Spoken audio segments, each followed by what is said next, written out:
Hello and welcome back to Anastasia Speaks, where sacred spaces are created to heal the invisible scars and build communities of love, whilst illuminating the magic of you. I am Anastasia, your host, and today's episode is all about how the act of listening changes your life. I remember a time where I had to go into a particular building and there was this feeling that I was about to walk into a sort of gloom of death. Is the only way I could really describe it.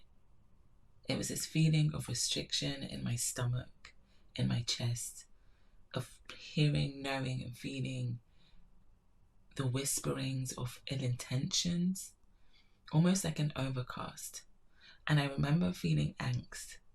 I remember feeling the need to protect myself, and I remember about to walk into this particular building in my childhood and hearing a quiet voice say pray just before getting to the door.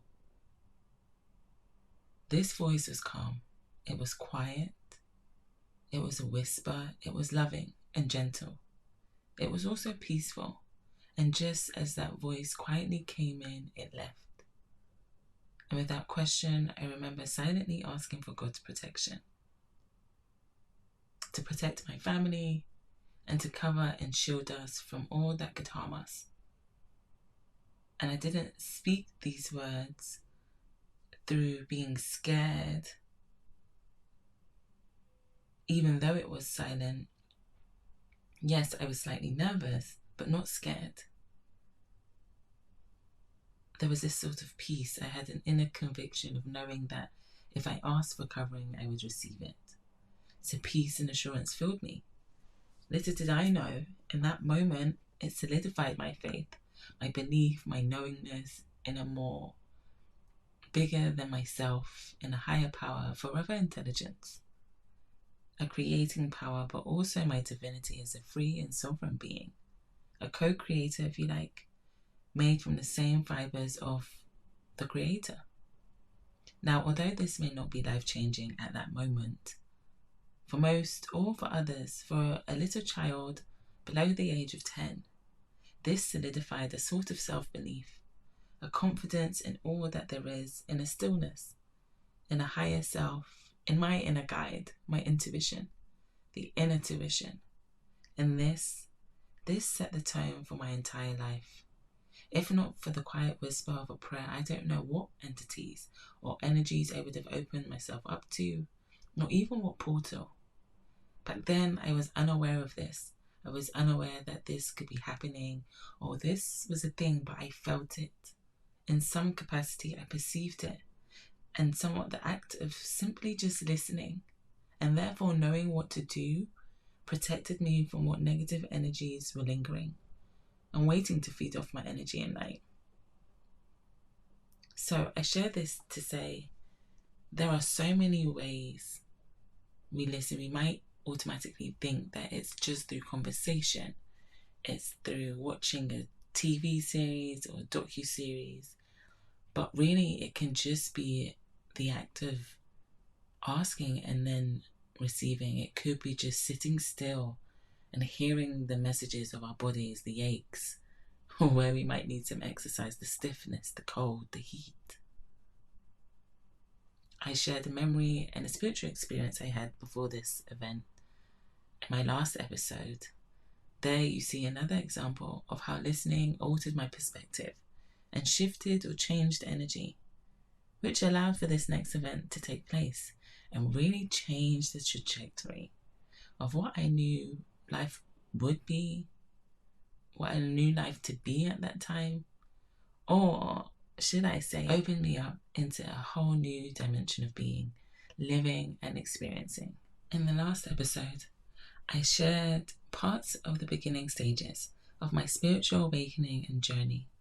So if you are yet to hear it, go back and check out episode 2 for the first part.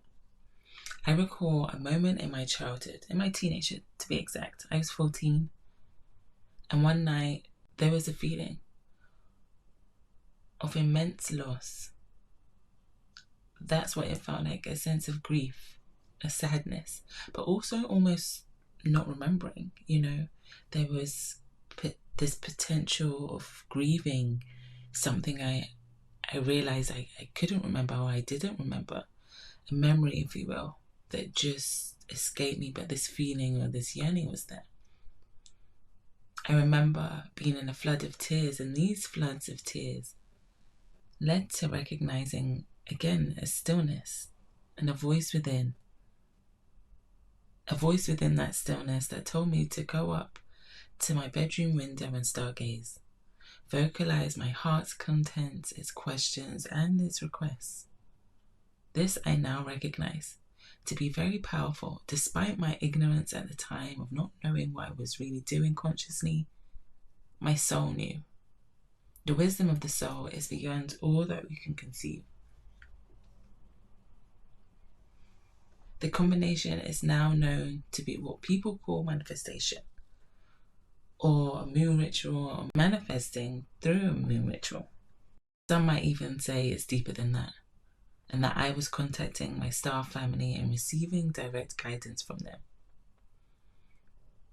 I know it's a lot of different terminologies. Hang on, just stay with me. Simply put, the innocent act of stating my pure intentions, releasing emotions that led to surrendering, and the act of listening with faith and trust in receiving the answers in due time created an astronomical event in my life.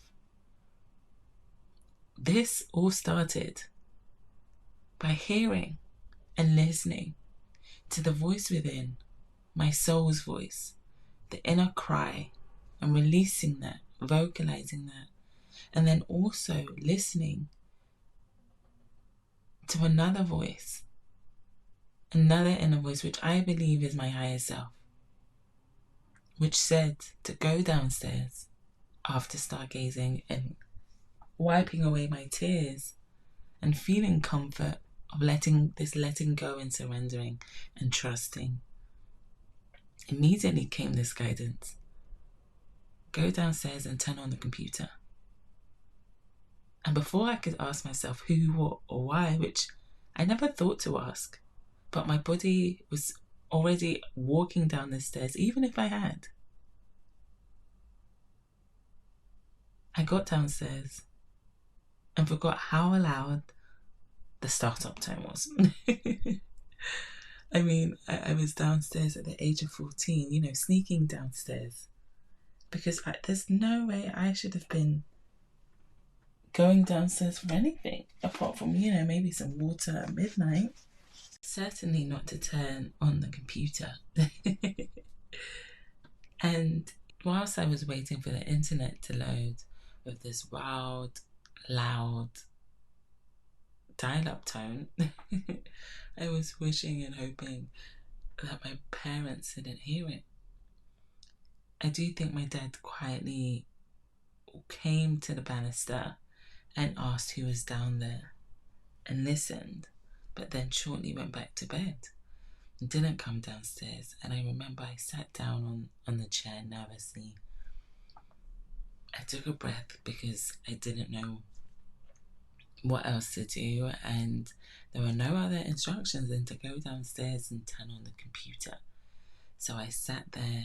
When I took the breath to calm my nerves, I silently asked, what now? And it wasn't even a conscious thought, it was just what happened. And before I knew it, I knew that I obviously had to wait. And there was just this same voice that showed up whilst I was sitting there that said, go to the internet and type in chat room into Google. Now, Google wasn't what it was back then, but it was known enough that if you needed answers, you could go to Google. Now, mind you, I had no business being on the computer at almost midnight. That's for sure. And then I certainly didn't have any business being in a chat room. I mean, I'd never been in one and never signed up for one, so I had no idea what I was looking for or why one would go there, but I just followed the instruction. Again, the voice is quiet, gentle, and loving. Some might question what this voice was, but I didn't. It didn't feel outside of me. It felt like an extension of me. So I didn't feel scared, and it wasn't scary. Yes, it was dark outside, but it was almost like, it was me in the night, and it was completely at peace in that sense. This was a voice that I recognized. It was my own voice, just softer, more mature, and totally benevolent. So I just typed in chat room, and the first thing that came up was a link that said Black Chat. Now at this point, my palms were getting a bit more clammy. I was more nervous, and my logical mind started to kick in. Like, what am I doing? What's happening? Why am I even here right now doing this? Again, the voice said, just click on it, just do it. So it was the first link. I clicked on it. I saw all the details of how to sign up, and I signed up. I registered. Again, it all seemed to flow so quickly but so slow at the same time, and all just in complete synchronicity. I mean, so I signed up, I registered, and that took no time at all. I then entered what seemed to be like enter room, I think it was back then, and I entered the room, and within 3 seconds of entering into the room, I had a male character approach my avatar, because at this time it was a chat room with avatars similar to any parents in the house. You know what I'm talking about when I say Minecraft. They were like these Lego looking like figures, really small, innocent looking, I would say. And you got to choose what yours looked like. I don't remember what mine looked like, or even what the male character looked like. What I do remember though is immediately as this character approached me, at the same time as this was happening, I felt this jolt of electricity run through my being, from my root all the way to my crown. It was something I had never experienced before. And I know this to actually be the Kundalini rising. And I never experienced it again, this awakening that I was unaware that was happening, but I could feel it, the tingling in my body, the neurons, the synapses just firing off. I felt it. They were all so powerful and palpable to me. And I remember just being this ball of sweat almost, and feeling like, what is happening? This is so bizarre. Is it the nerves? Am I just nervous? But I wasn't one to sweat, so I knew this was beyond nerves. I knew that something was happening. And as this happened, that shook me for a second. I was reading what was being typed in the speech box, and it simply read ASL, which was age, sex, location. Now, I shared my age. I didn't give my real age, of course, because I thought you had to be, I think, 16 and over to enter the chat room anyway, or 18 or something like that. But I lied about my age. I think I put the bare minimum at the time, and I think it might have been 16. And this male character proceeded to tell me their age, sex, and location. We did a little bit of what you might call small talk, but enough to where the connection was felt. It was palpable. It was though there was this feeling of, I know you. I know that I know you. And there was almost this resounding of those words, I know you. You know me. I know that I know you. I know that you know me. I just had no idea who it was on the other side of the screen. I had no idea what they looked like, even their real names, because I used a tag name, if you like, what I was being called and referred to at that time. And so was he. And I knew that because it was really obvious. It was a name that obviously just didn't seem like it would be someone's name. And, you know, for me, it was so profound because I'd never experienced such a thing. And so, you know, we engaged for all of maybe half an hour, I think. I don't even remember the time, but it wasn't long.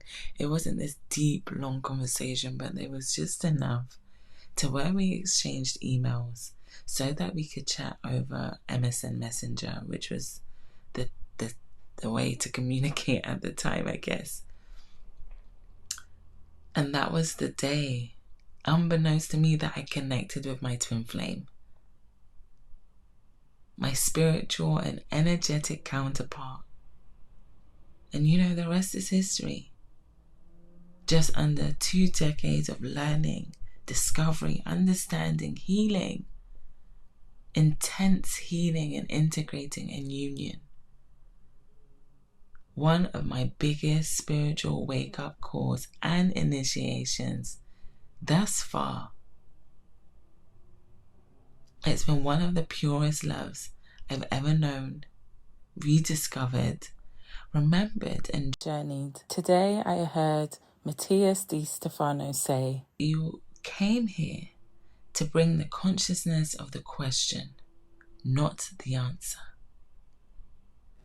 And I just think how profound. This spiritual principle highlights the vital role listening creates, the actions and perspective evoking a question with the understanding that in asking a question, there is indeed the answer itself. You see, if you use your rational mind, you might miss it. So let's say that again. Matthias Di Stefano says, "You came here to bring the consciousness of the question, not the answer." What Matthias said resonates so deep in my core, not only because I believe it, but because I know it. I have experienced this time and time again. All we need to do is ask the right questions. And we hear it so often, but in different contexts, maybe at work, through conversations and scenarios in different areas of our lives. However, if for a moment we don't believe the question already carries the answer, we can look at it as to ask a question is to activate a response. This is all that is necessary for us to do. This is what it implies. To remember who we really are. Remember why we are and what we are. This also prompts the events in our lives, the callings, the restlessness, the ventures, the missions, the dislikes, likes, and all that we are drawn to. It is so deep, and we could go so deep down the rabbit hole. Our job is to ride the waves as we activate and decode the parts that allow us to integrate fully into what we were created to be, to become, to evolve into. This, therefore, then shapes our encounters, our experiences, and our life's trajectory, and all that is really triggered through a moment of asking and listening to the call, to the answers, the signs, in all the ways and any way that it might show up. I want you to affirm these words throughout the week to help cement the energies of self waiting to integrate. The answers are ready and waiting for the trigger, for the right questions to be asked or prompted. So say with me now, I am consciousness. I am beyond the life that exists on this earth and this earthly plane. I am limitless. I am boundless. I am remembering who I have been and who I chose to become. The answers to all my questions are within me.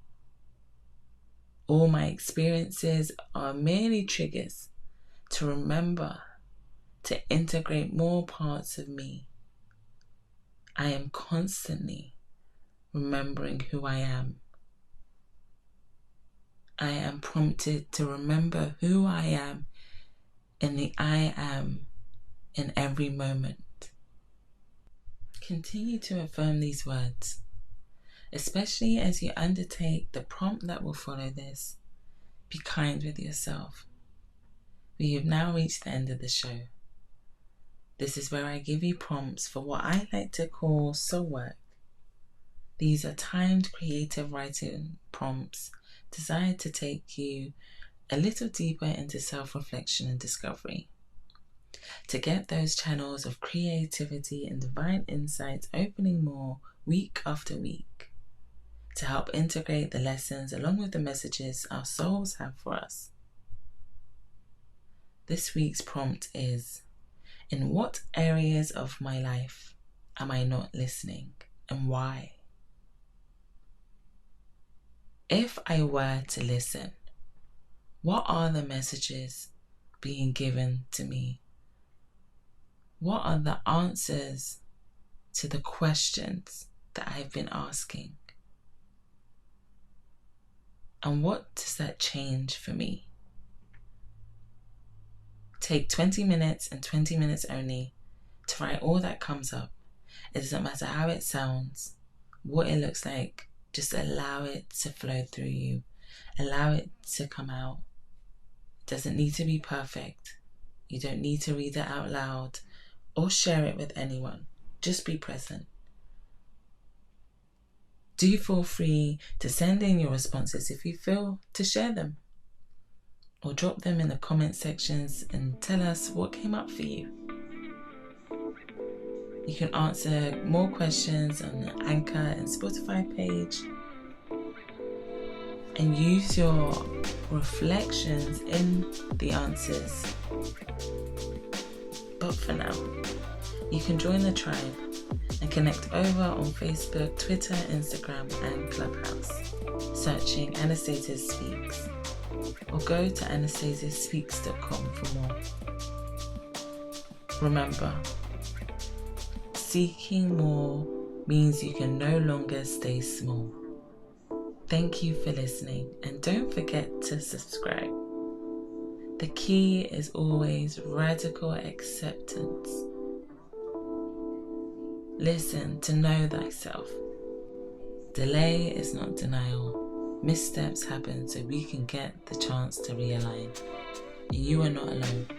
Love louder to release all fear. See you on the next episode.